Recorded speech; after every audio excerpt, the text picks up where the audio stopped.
Debuting in the blue corner, we have Dallas Henderson. Dallas Henderson is a debutante representing the Prodigy Gym. He is a blue belt. Don't know him personally, but I've heard he's exciting. Here tonight, in the red corner, Kurzer. Kurzer is also a debutante. He is 0-0 in Arena.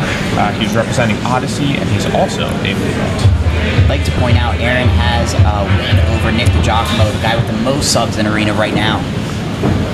This is like an ADCC match right here. Both of them are shirtless. Heck yeah. Alright, so sorry people at home watching this. These guys look identical. Of course, they are both going shirtless, both in black shorts, with almost the same haircut. So good luck to you at home trying to follow who's who. We will do our best.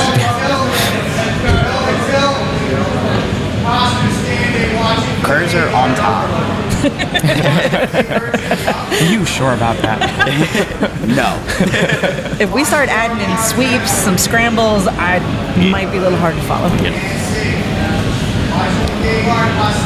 This is where you need like the red and the green ankle bands, you know, or like the like old school MMA fighters with their last name tattooed on their back. Doesn't the owner of this gym have one of those? Maybe Eddie Alvarez has an Alvarez tattoo. One way to distinguish Kurzer with the inside-out shorts. I hope that was a choice. Yeah, he took the read. He's like, hey, we both look similar. I'm gonna put my shorts inside out. Like normally we see people here with like the colorful kits and everything, and then no, these guys. Yeah. He's like, no ankle band. We're gonna be I'll rock the twins. tag Thank you. out. Thank you.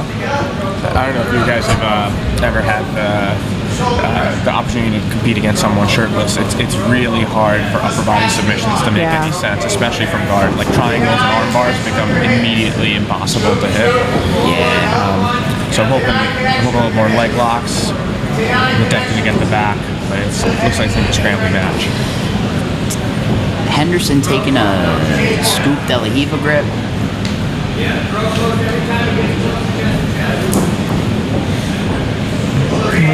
Back in a closed guard here. Henderson on bottom. Kurzer on top. Kurzer not creating his angle with his legs, so Henderson threatening that scoop again. Henderson back to his feet. Good on him.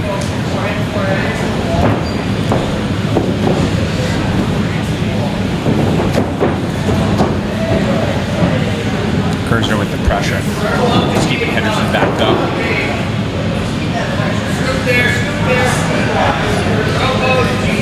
His coach calling him to go back for that scoop, which I think is a good read.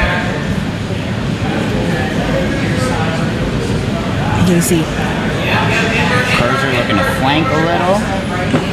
I mean, that's what you have to be careful of when you're playing that De La Hiva game with someone backstepping, maybe going into a leg lock off of it. It's also honestly like it looks like he's trying to like get Kurzer's hips to the mat and then start boloing towards the back by inverting, because that's what his coach is calling for.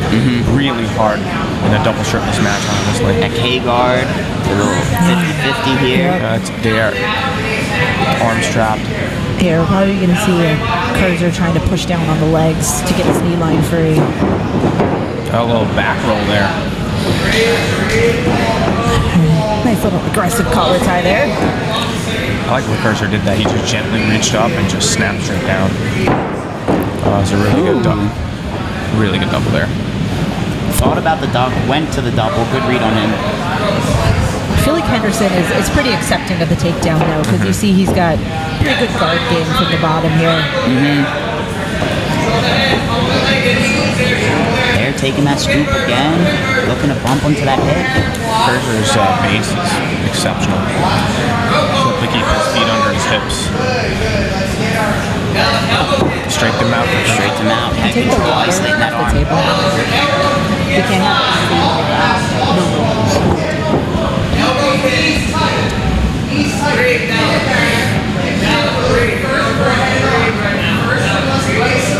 Here's sort of the double-edged sword of double shirtless match, right? Like Kurzer's going to have a hard time controlling his position, and Henderson can't slip out from the bottom. But his best bet's going to be trying to force Henderson to turn to his side and then attacking the back. Henderson had that right elbow inside, but then looked to go over the back. There we go, got that elbow inside, right back to the bridge. Henderson was going for a leg there for a second. See, if he could kip a little bit more, then go for that leg, I'd like to see that. Sounds like he heard you.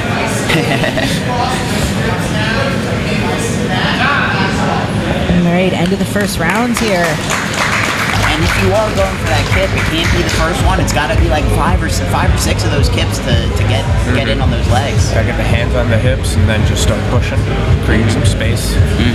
Yeah, it's like those little bumps are gonna maybe create just a little space for you. Maybe if they're attacking your arms and you're not liking it, those little bumps might stop them from progressing up your arms a little bit, but it's not really doing anything to escape. You know, you have to add extra into the escape. So either start pushing on a knee, start really take those bigger bumps, or pushing on the hips for that kipping where you can slide a knee in. A lot of little bridges there. Yeah.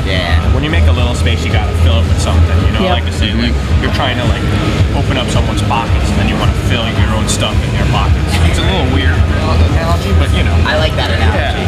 I'm all for the weird pockets. analogies. All the pockets are my pockets.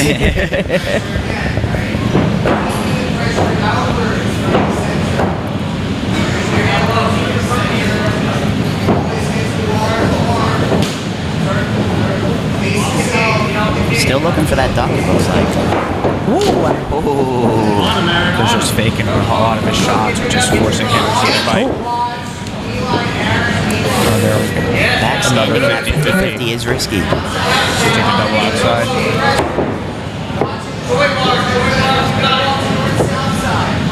His corner calling for a arm saddle entry. I'm gonna have to read this. Aaron, take the cross finger. See some stuff. Take the cross finger, middle finger to his armpit. Aaron, take the cross finger, middle finger to his armpit. Start driving your shoulder through his jaw. Shoulder through the jaw. Middle finger to the armpit. Drive the shoulder through the jaw. Settle in. Shoulder through the jaw. Get your middle finger in his armpit. Underneath. Get your shoulder tucked in. You're like right on our mic. If you're gonna coach, it's gotta be over there. Kurzer's keeping the pressure on here. Henderson is pressed up against the fence. Kurzer's coach giving some decent call-outs there. Real specific. You love to see it. Henderson was also playing the what I like to call reverse lockdown, sort of made famous by Majid Haj. I'd like to see a knee lever here, at the very least, just to get some off balance there. Maybe look for a knee to elbow escape. Maybe look to wrestle up. Knee lever will kind of be a little tough with that fence stuff. Absolutely. Kurzer in the mouth. Now is definitely a time for Henderson to look to walk his feet up the cage. I agree. Or he's going to have to somehow find a way to build his back up against the fence and then start standing, but that's a tough one. That is a tough one, because that kind of takes your head and your bridge out of play there. These boys are real sweaty right now too, so. This is true. Yeah, when you play mount with up against the fence here, you know, you got to decide which arm you want to go for. The problem is, if you kind of select the arm that's closer to the fence, it might limit your options, because it'd be so much harder if you want like head and arm choke. You're just not going to have the space. So you got to work with that arm that's in towards the cage. And if you go to the other side, you're risking getting reversed. Me personally, when I'm in top mount up against the cage, I like to walk that head up against the cage to just, nullify the bridge. You know, expose the back a little.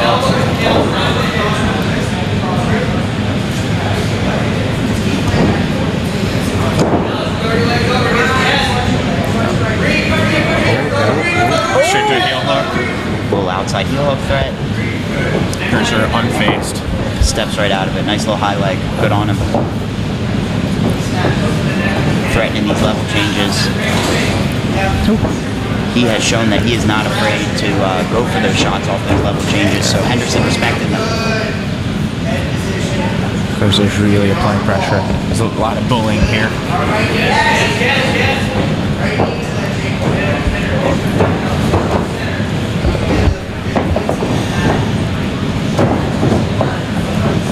Kurzer doing a good job of controlling the inside of the cage, keeping Henderson either close to the wall or at the very least on the outside.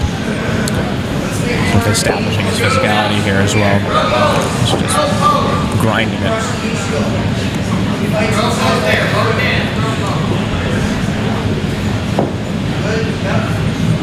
Will we see that bolo?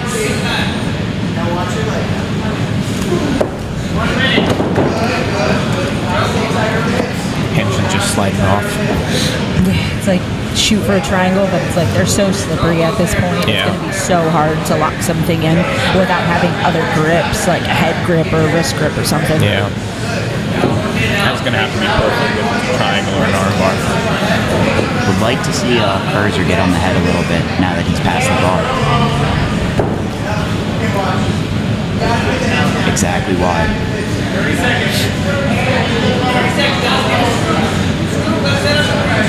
Back threatening that De La Hiva is Henderson. Looking for a baby bolo, shooting that leg across maybe. Kurzer wise to it, indoor north-south. Steps right, high steps right through.